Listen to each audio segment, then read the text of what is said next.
నమస్కారం NSTV news కి స్వాగతం. హెడ్లైన్ చూద్దాం.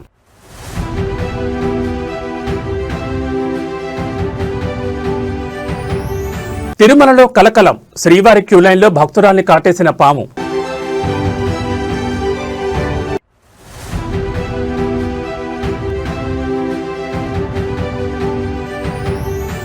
పాత బస్తీ మెట్రోకు గ్రీన్ సిగ్నల్, నెల రోజుల్లో భూసేకరణ పూర్తి చేయాలని సర్కార్ dead line.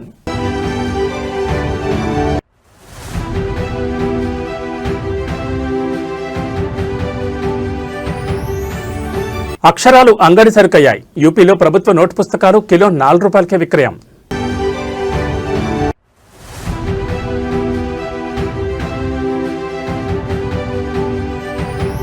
T20 world cup టీమిండియాకు షాక్, దక్షిణాఫ్రికా చేతిలో భారత్ చిత్తు.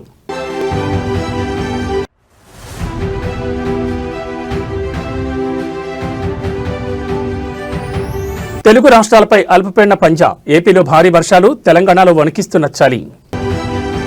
ఇక వివరాలు చూస్తే తిరుమలలో భక్తులు ఒక్కసారిగా ఉలిక్కిపడ్డారు. శ్రీవారి దర్శనం కోసం వేచి చూస్తున్న క్యూలైన్లలో ఊహించని సంఘటన చోటు చేసుకుంది. గోవింద నామస్మరణతో మారుమోగే క్యూలైన్లలో ఒక్కసారిగా భయాందోళన నెలకొంది. ఒక భక్తురాల్ని పాము కాటేయడం ఇప్పుడు తిరుమలలో కలకలం రేపుతోంది. దీనికి సంబంధించిన పూర్తి వివరాలు చూస్తే ₹300 ప్రత్యేక ప్రవేశ దర్శనం క్యూలైన్లో పాము ప్రత్యక్షమైంది. తెలంగాణకు చెందిన మౌనిక అనే భక్తురాలు క్యూలైన్లో ముందుకు కదులుతున్న సమయంలో ఒక్కసారిగా పాము మౌనిక కాలుపై కాటేసింది. ఊహించని ఈ పరిణామంతో తోటి భక్తులు తీవ్ర భయాందోళనకు గురయ్యారు. అప్రమత్తమైన టీటీడీ సిబ్బంది వెంటనే మౌనికను తిరుమలలోని అశ్విని ఆసుపత్రికి తరలించి ప్రాథమిక చికిత్స అందించారు. పరిస్థితి దృష్ట్యా ఆమెను మెరుగైన చికిత్స కోసం తిరుపతిలోని స్విమ్స్ లేదా రుయా ఆసుపత్రికి తరలించినట్లు సమాచారం. సాధారణంగా తిరుమల కొండ శేషాచలం అడవుల మధ్య ఉంటుంది కాబట్టి అప్పుడప్పుడు వన్యప్రాణులు సంచరిస్తూ ఉంటాయి. కానీ అత్యంత రద్దీగా ఉండే ₹300 క్యూలైన్లోకి పాము రావడం ఇప్పుడు చర్చనీయాంశంగా మారింది. అసలు క్యూలైన్ల నిర్వహణలో భద్రతా లోపాలున్నాయా, పారిశుద్ధ్య పనులు సరిగ్గా జరగడం లేదా అనే ప్రశ్నలు భక్తుల నుంచి వినిపిస్తున్నాయి. ఏది ఏమైనా పుణ్యక్షేత్రానికి వచ్చి ఇలాంటి ప్రమాదానికి గురవడం భక్తులను ఆవేదనకు గురిచేస్తోంది. టీటీడీ ఎక్కడైనా క్యూలైన్ల వద్ద పారిశుద్ధ్యం మరియు భద్రతను మరింత కఠినతరం చేయాలని భక్తులు కోరుతున్నారు.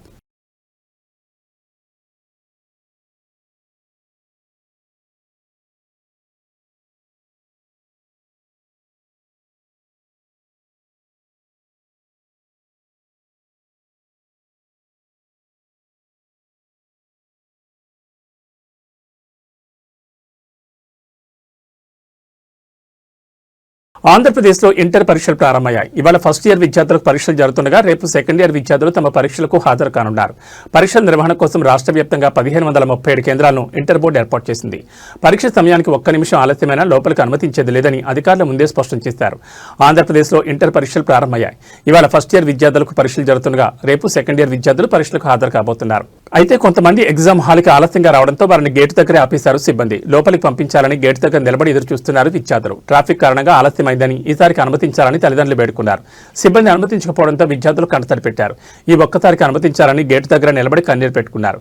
ఆంధ్రప్రదేశ్ రాష్ట్ర వ్యాప్తంగా ఈ సంవత్సరం మొత్తం 10,57,899 మంది విద్యార్థులు పరీక్షలకు హాజరవుతున్నారు.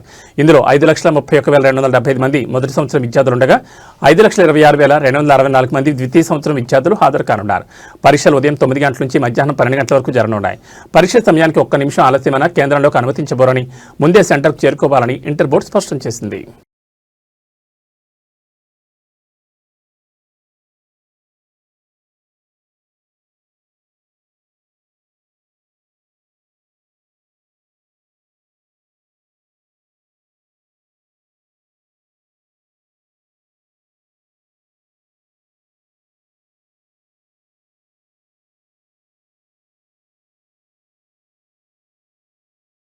ఏపీ శాసనమండలి వేదికగా రాజకీయ రచ్చ మొదలైంది. ఇందాపూర్ హెరిటేజ్ అంశంపై అధికార ప్రతిపక్షాల మధ్య మాటల యుద్ధం కాస్త తీవ్ర ఉద్రిక్తతకు దారితీసింది. వైసీపీ ఎమ్మెల్సీల ఆందోళనతో సభ దద్దరిల్లిపోయింది. ఇందాపూర్ మరియు హెరిటేజ్ అంశంపై తక్షణమే చర్చ చేపట్టాలని వైసీపీ ఎమ్మెల్సీలు పట్టుబట్టారు. వైసీపీ సభ్యులు ఇచ్చిన వాయిదా తీర్మానాన్ని చైర్మన్ మోషన్ రాజ్ తిరస్కరించడంతో ఒక్కసారిగా పరిస్థితి మారిపోయింది. చైర్మన్ నిర్ణయానికి వ్యతిరేకంగా వైసీపీ ఎమ్మెల్సీలు నినాదాలు చేస్తూ పోడియం వైపు దూసుకెళ్లారు. సభలో గందరగోళం నెలకొనడంతో చర్చకు అవకాశం లేని పరిస్థితిలో చైర్మన్ సభను తాత్కాలికంగా వాయిదా వేశారు. మండలి ప్రారంభం కాగానే వైసీపీ సభ్యులు హెరిటేజ్ అంశాన్ని లేవనెత్తారు. ప్రభుత్వ తీరును నిరసిస్తూ ప్లకార్డులతో నిరసన తెలిపారు. చర్చకు పట్టుబట్టినప్పటికీ రూల్స్ ప్రకారం వాయిదా తీర్మానం అనుమతించలేమని చైర్మన్ స్పష్టం చేశారు. దీంతో ఆగ్రహించిన వైసీపీ సభ్యులు సభా కార్యకలాపాలను అడ్డుకున్నారు. మరోవైపు అధికార పక్షం కూడా వైసీపీ తీరును తప్పుపడుతోంది. ప్రజల సమస్యల కంటే రాద్ధాంతం చేయడమే ప్రతిపక్షం పనిగా పెట్టుకుందని విమర్శిస్తోంది. అటు వైసీపీ మాత్రం ప్రభుత్వం చర్చకు భయపడుతోందని, వాస్తవాలు బయటకొస్తాయనే కారణంతోనే చర్చను అడ్డుకుంటోందని ఆరోపిస్తోంది. ప్రస్తుతానికి సభ వాయిదా పడింది. తిరిగి సభ ప్రారంభమైన తర్వాత కూడా ఇదే వేడి కొనసాగే అవకాశం కనిపిస్తోంది.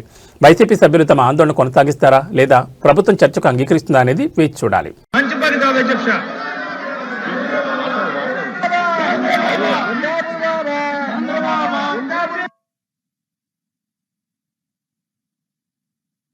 ఆర్డర్లో పెట్టమని కోరుకుంటున్నాం అధ్యక్ష. ఈ రకంగా వాళ్ళు వచ్చి పోడియం మీద మీ మీద దాడి చేసేలాగా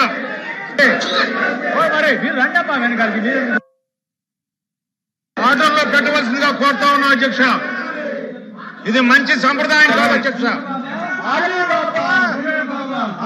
భాగ్యనగర వాసులకు, ముఖ్యంగా పాత బస్తీ ప్రజలకు ఒక బిగ్ అప్డేట్. ఎన్నో ఏళ్లుగా కాగితాలకే పరిమితమైన పాత బస్తీ మెట్రో లైన్ ఇప్పుడు పట్టాలెక్కేందుకు సిద్ధమవుతోంది.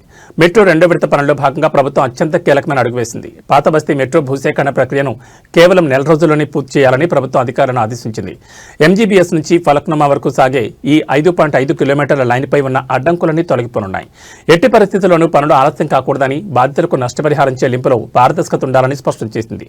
ఈ ప్రాజెక్టు పూర్తయితే పాత బస్తీ నుంచి నగరంలోని ఇతర ప్రాంతాలకు రవాణా కష్టాలు తీరనున్నాయి. హైదరాబాద్ మెట్రో ఫేజ్ 2లో భాగంగా పాత బస్తీ లైన్ నిర్మాణం ఇప్పుడు టాప్ ప్రయారిటీగా మారింది. గతంలో అనేక సాంకేతిక మరియు భూసేకరణ ఇబ్బందుల వల్ల ఈ ప్రాజెక్టు నిలిచిపోయింది. కానీ ఇప్పుడు ప్రభుత్వం యుద్ధ ప్రాతిపదికన పనులు పూర్తి చేయాలని నిర్ణయించింది. ముఖ్యంగా దారిలో ఉన్న మతపరమైన కట్టడాలు, వారసత్వ కట్టడాలకు నష్టం కలగకుండా డిజైన్లలో మార్పులు చేసిన సంగతి తెలిసిందే. ఇప్పుడు భూసేకరణకు సంబంధించి 1 మంత్ డెడ్ లైన్ విధించడంతో ఇక జేసీబీలు రంగంలోకి దిగడమే తరువాయని తెలుస్తోంది. నెల రోజుల్లో భూసేకరణ పూర్తయితే వచ్చే కొన్ని నెలల్లోనే పిల్లర్ల నిర్మాణం ప్రారంభమయ్యే అవకాశం ఉంది. పాత బస్తీ మెట్రో అందుబాటులోకి వస్తే చార్మినార్, సాలార్జంగ్ మ్యూజియం వంటి పర్యాటక ప్రాంతాలకు వెళ్లే భక్తులు, పర్యాటకులకు ట్రాఫిక్ తిప్పలు తప్పుతాయి.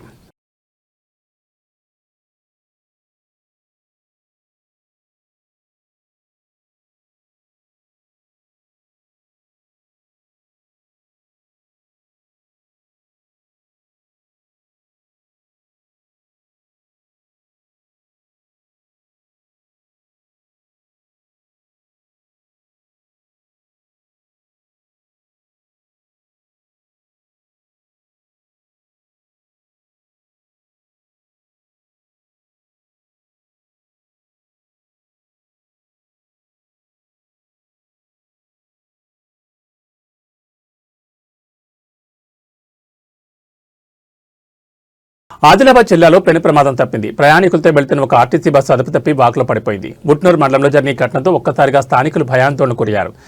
ఉట్నూరు మండలం షాంపూర్ బ్రిడ్జ్ వద్ద వాగులో బోల్తాపడిన ఆర్టీసీ బస్సు బ్రిడ్జిపై వెళ్తున్న క్రమంలో ఒక్కసారిగా అదుపు తప్పి వాగులోకి దూసుకెళ్లిన వాహనం. బస్సులోని పలువురు ప్రయాణికులకు తీవ్ర గాయాలయ్యాయి. వెంటనే వారిని చికిత్స నిమిత్తం సమీప ఆసుపత్రికి తరలించారు. సమాచారం అందిన వెంటనే ఘటనా స్థలానికి చేరుకున్న పోలీసులు మరియు రెవెన్యూ అధికారులు స్థానికుల సహాయంతో రెస్క్యూ ఆపరేషన్ ప్రారంభించారు. ఆదిలాబాద్ జిల్లా ఉట్నూరు పరిధిలో ఈ విషాద ఘటన చోటు చేసుకుంది. షాంపూర్ బ్రిడ్జి వద్ద ప్రయాణికులతో వెళ్తున్న ఆర్టీసీ బస్సు డ్రైవర్ నియంత్రణ కోల్పోవడంతో నేరుగా వాగులోకి పడిపోయింది. బస్సు పడిన సమయంలో ప్రయాణికుల ఆర్తనాదాలతో ఆ ప్రాంతం దద్దలింది. స్థానికులు వెంటనే స్పందించి బస్సు అద్దాలు పగలగొట్టి ప్రయాణికులను బయటకు తీశారు. గాయపడిన వారిని ఉట్నూరు ప్రభుత్వ ఆసుపత్రికి తరలించారు. వీరిలో కొందరి పరిస్థితి విషమంగా ఉన్నట్లు తెలుస్తోంది. అధికారులు క్రేన్ల సహాయంతో బస్సును బయటకు తీసే ప్రయత్నం చేస్తున్నారు. ప్రస్తుతం సహాయక చర్యలు ముమ్మరంగా సాగుతున్నాయి. ప్రమాద సమయంలో బస్సులో ఎంతమంది ఉన్నారు, డ్రైవర్ అజాగ్రత్తే కారణమా లేక సాంకేతిక లోపమా అన్న కోణంలో పోలీసులు దర్యాప్తు చేస్తున్నారు.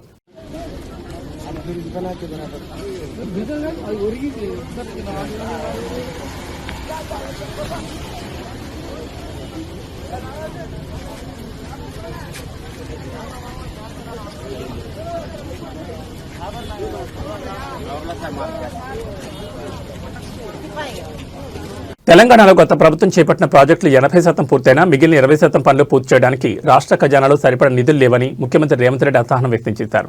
గత పాలకుల తప్పిదాల వల్ల రాష్ట్రం అప్పుల ఊబిలో కోరుకుపోయిందని ఆయన ఆరోపించారు. అయితే ముఖ్యమంత్రి వ్యాఖ్యలపై ప్రతిపక్షాలు తీవ్రస్థాయిలో ధ్వజమెత్తున్నాయి. రాష్ట్ర అభివృద్ధికి ప్రాజెక్టులకు నిధులు లేవంటున్న ప్రభుత్వం మరి పార్టీ ప్రచారాలకు, ఇతర కార్యక్రమాలకు వేల కోట్లు ఎక్కడి నుంచి వస్తున్నాయని విపక్ష నేతలు ప్రశ్నిస్తున్నారు. ఒకవైపు ప్రాజెక్టులు ఆగిపోతున్నాయని ఆవేదన, మరోవైపు నిధుల మళ్లింపుల ఆరోపణలు. ఈ నేపథ్యంలో అసలు రాజకీయ సమీకరణాలు ఎలా ఉన్నాయో, రాష్ట్ర ఆర్థిక పరిస్థితిపై శ్వేతపత్రం విడుదల చేసిన ప్రభుత్వం అప్పుల వడ్డీలకే సగం ఆదాయం పోతోందని చెప్తోంది. 80% పూర్తయిన ప్రాజెక్టులను గాలి కుదిలేసి కొత్త పథకాలకు నిధులు ఎలా కేటాయిస్తారని సామాన్య ప్రజలు సైతం సోషల్ మీడియా వేదికగా ప్రశ్నిస్తున్నారు. కాంగ్రెస్ పార్టీ అవసరాల కోసం భారీగా నిధులు వెచ్చిస్తున్నారన్న ఆరోపణలపై అధికార పక్షం ఇప్పటివరకు స్పష్టమైన వివరణ ఇవ్వలేదు. నిధుల వివాదంపై ప్రభుత్వం ఇచ్చే తదుపరి వివరణ కోసం వేచి చూడాలి.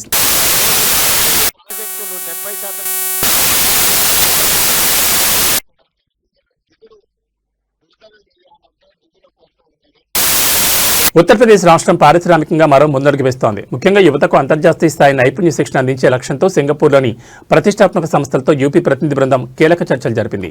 నైపుణ్య భారత్, నైపుణ్య యూపీ దిశగా అడుగులు పడుతున్నాయి.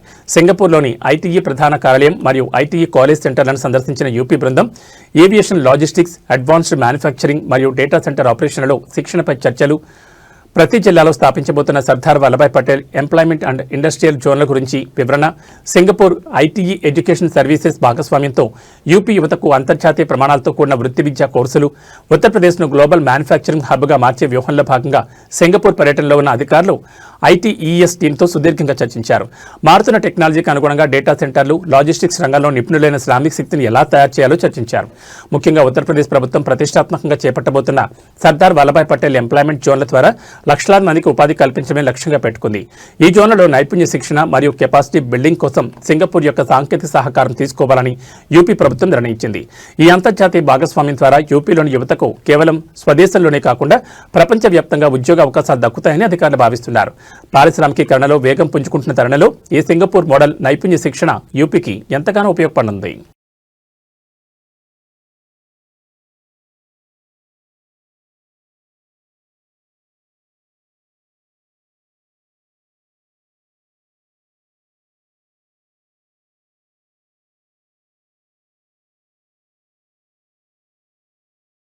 నెల్లూరు జిల్లాలో పెను ప్రమాదం తప్పింది. కోవూరు వారధి సెంటర్ సమీపంలోని ముంబై జాతీయ రహదారిపై ఒక సిమెంట్ లారీ బీభత్సం సృష్టించింది.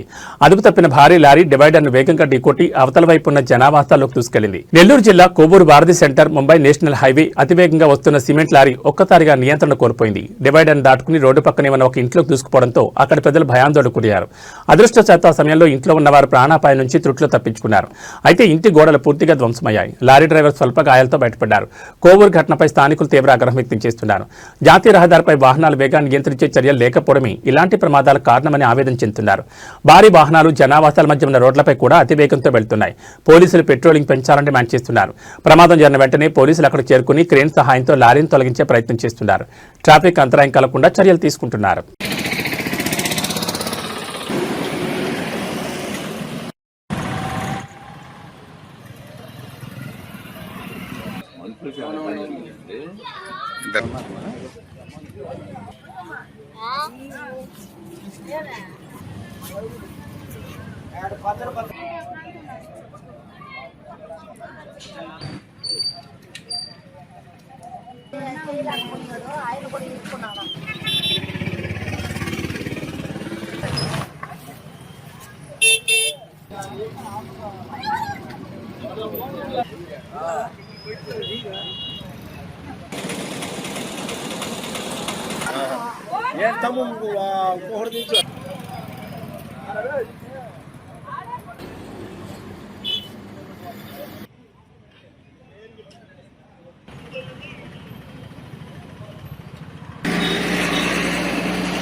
వాళ్ళని అడిగితే మనకు క్లారిటీ వస్తుంది. మేము అక్కడి నుంచి వచ్చి 1 గంట అప్పుడు మేము లేచి ఏంటి దబ్బని సౌండ్ వచ్చింది. ముందు మామూలుగా అప్పుడప్పుడు పంచులు అవుతా ఉంటాయి ఈ లారీలు వెనక. సరేలే పంచులు అయిందిలే అని అనుకున్నాము. మా ఇంటి పక్కన ఒక అబ్బాయి వచ్చి మామ మీ ఇల్లెక్కేసింది లారీ అనలకే మా ఆయన పరిగెత్తుకుంటా వచ్చాడన్న. పరిగెత్తుకుంటా వచ్చే లోపలికి ఆ లారీ ఇంటి మీద నుంచి దోసుకొని వచ్చేస్తుంది. కింద వాళ్ళిద్దరు ఉండిపోయి ఉన్నారు, మా పెదబాబు పెదమ్మ. వాళ్ళని మా ఊళ్ళో లాగారు బయటికి. లారీలో అబ్బాయిని కూడా మా ఆయనే లాగాడు. ఆయన పేరు మౌలాలి మస్తానమ్మ. హాస్పిటల్లో ఉండారన్న. కొంచెం నరాలు ఏందో చిట్లున్నాయంట. ఎక్స్రేలు తీస్తా ఉన్నారు. తల దగ్గర దెబ్బలు ఉందంట. ఆపరేషన్ చేయాలి. అటు పోయే లారీ అన్నది తాడిపత్రి నుంచి వస్తుందంట, నెల్లూరుకి పోతుంది.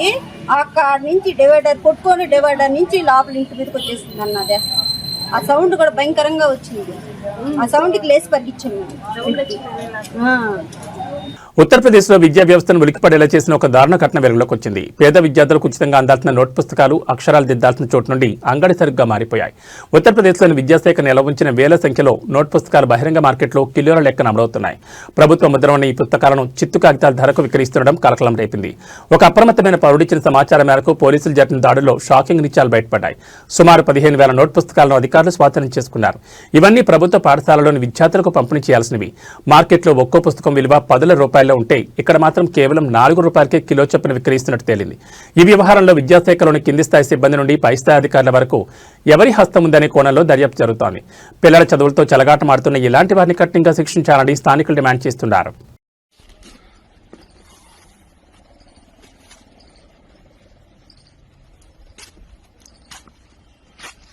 सरकारी किताबों से लदा हुआ बंडल, ये देखिए कौन सी किताबें ये भी आपको दिखाते हैं।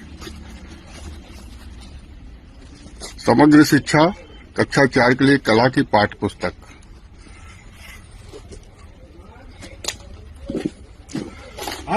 और ये निःशुल्क वितरण है 2026-27 की किताबें।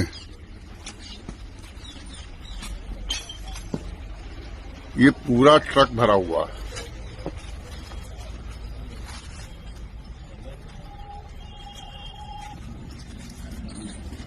ये देखिए यहाँ कबाड़ की दुकान है, कबाड़ की दुकान पे ये किताबें आई हैं। भैया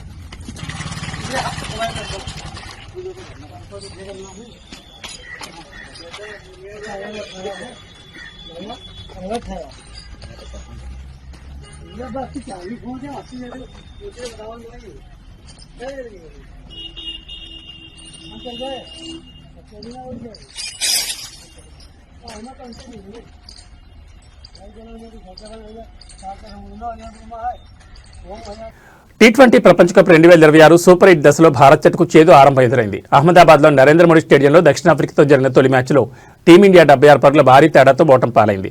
188 పరుగుల భారీ లక్ష్యంతో బరిలో దిగిన భారత్ ప్రత్యర్థి బౌలర్ల ధాటికి 18.5 ఓవర్లలో 111 పరుగులకే కుప్పకూలింది. లక్ష్య ఛేదనలో భారత్ బ్యాటింగ్ ఆర్డర్ పేకమేళ్లా కూలిపోయింది. ముఖ్యంగా పవర్ ప్లేలో ఇషాన్ కిషన్, తిలక్ వర్మ, అభిషేక్ శర్మ వంటి కీలక బ్యాటర్లు పెవిలియన్ చేరడం జట్టును తీవ్రంగా దెబ్బతీసింది. మ్యాచ్ అనంతరం ఓటమిపై కెప్టెన్ సూర్యకుమార్ యాదవ్ స్పందించాడు. బ్యాటింగ్ వైఫల్యాన్ని ఓటమికి ప్రధాన కారణంగా పేర్కొన్నాడు. భారీ లక్ష్య ఛేదనలో పవర్ ప్లేలోని మ్యాచ్ గెలవలేం, కానీ వికెట్లు కోల్పోతే అక్కడే ఓడిపోతాం. మా విషయంలో అదే జరిగిందని ఆయన విశ్లేషించాడు. అయితే బౌలింగ్లో జస్ప్రీత్ బుమ్రా, హర్షదీప్ సింగ్ అద్భుతంగా రాణించి 5 వికెట్లు పడగొట్టారని ప్రశంసించాడు. ఈ ఓటమి నుంచి పాఠాలు నేర్చుకుని పుంజుకుంటున్నామని సూర్య ధీమా వ్యక్తం చేశాడు. చెన్నైలో జింబాబ్వేతో జరగనున్న తదుపరి మ్యాచ్లో తమ దూకుడైన ఆట తీరును కొనసాగిస్తామని స్పష్టం చేశాడు. తాజా ఓటమితో భారత్ నెట్ రన్ రేట్ భారీగా పడిపోయింది. దీంతో సెమీఫైనల్లో ఆశలు సజీవంగా ఉండాలంటే తదుపరి మ్యాచ్లో జింబాబ్వేపై భారీ తేడాతో గెలవడం అత్యంత కీలకంగా మారింది.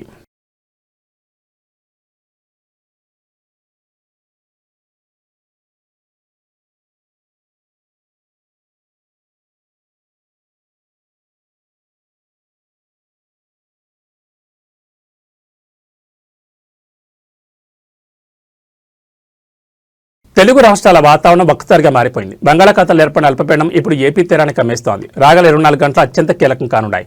అటు వర్షాలు, ఇటు చలిగాలులతో ప్రజలు అప్రమత్తంగా ఉండాలని వాతావరణ కేంద్రం హెచ్చరిస్తోంది. అల్పపీడన ప్రభావంతో ఏపీ తీర ప్రాంత జిల్లాలో రాగల 24 గంటల్లో భారీ నుంచి అతి భారీ వర్షాలు కురిసే అవకాశం ఉంది. గంటకు 40 నుంచి 50 కిలోమీటర్ల వేగంతో బలమైన గాలులు వీచే అవకాశం ఉంది. మత్స్యకారులు వేటకు వెళ్లొద్దని అధికారులు హెచ్చరించారు. అల్పపీడన ప్రభావంతో తెలంగాణలో పొడి గాలులు వీచనున్నాయి. దీనివల్ల రాబోయే 2 రోజుల్లో చలి తీవ్రత ఒక్కసారిగా పెరిగే అవకాశం ఉంది. పలు జిల్లాల్లో ఉష్ణోగ్రతలు సాధారణం కంటే 2 నుంచి 4 డిగ్రీలు తక్కువగా నమోదయ్యే అవకాశం ఉంది. బంగాళాఖాతంలో ఏర్పడిన అల్పపీడన ద్రోణి తీరం వైపు వేగంగా దూసుకొస్తోంది. దీని ప్రభావంతో నెల్లూరు, ప్రకాశం, బాపట్ల మరియు ఉమ్మడి గోదావరి జిల్లాలో అవకాశం మేఘావృతమై ఉంటుంది. ఇప్పటికే పలుచోట్ల చిరుజల్లులు మొదలయ్యాయి. లోతట్టు ప్రాంతాల ప్రజలు అప్రమత్తంగా ఉండాలని విపత్తు నిర్వహణ శాఖ సూచించింది. మరోవైపు తెలంగాణలో వాతావరణం భిన్నంగా ఉంది. ఆకాశం నిర్మలంగా ఉన్నప్పటికీ ఉత్తర భారత్ నుండి వీస్తున్న చలిగాలులకు తోడు అల్పపీడన ప్రభావంతో రాష్ట్రమంతటా చలిపూలి పంజా విసురుతోంది. ముఖ్యంగా ఏజెన్సీ ప్రాంతాలు మరియు హైదరాబాద్ శివారు ప్రాంతాల్లో రాత్రి ఉష్ణోగ్రతలు భారీగా పడిపోయే అవకాశం ఉంది.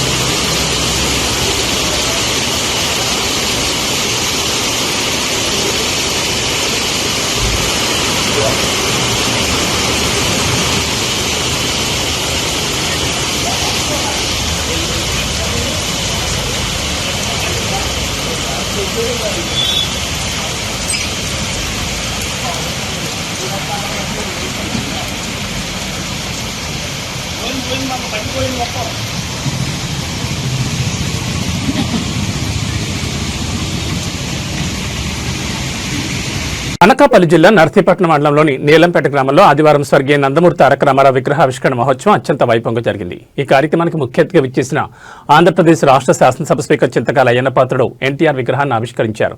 గ్రామానికి చేరుకున్న స్పీకర్కి గ్రామ మహిళలు హారతులతో, యువత బాణాసంచా మోతలతో ఘనంగా స్వాగతం పలికారు. ఈ సందర్భంగా ఏర్పాటు చేసిన సభలో అయ్యన్న పాత్రుడు మాట్లాడుతూ తనకు జన్మనిచ్చిన తల్లిదండ్రుల తర్వాత రాజకీయ జీవితాన్ని ప్రసాదించిన మహనీయుడు నందమూరి తారక రామారావుని భావోద్వేగంతో గుర్తు చేసుకున్నారు. కేవలం 25 ఏళ్ల వయసులోనే తనను పిలిపించి ఎమ్మెల్యే టికెట్ ఇచ్చి అతి చిన్న వయసులోనే మంత్రిగా అవకాశం కల్పించిన ఘనత ఎన్టీఆర్దేనని కొనియాడారు.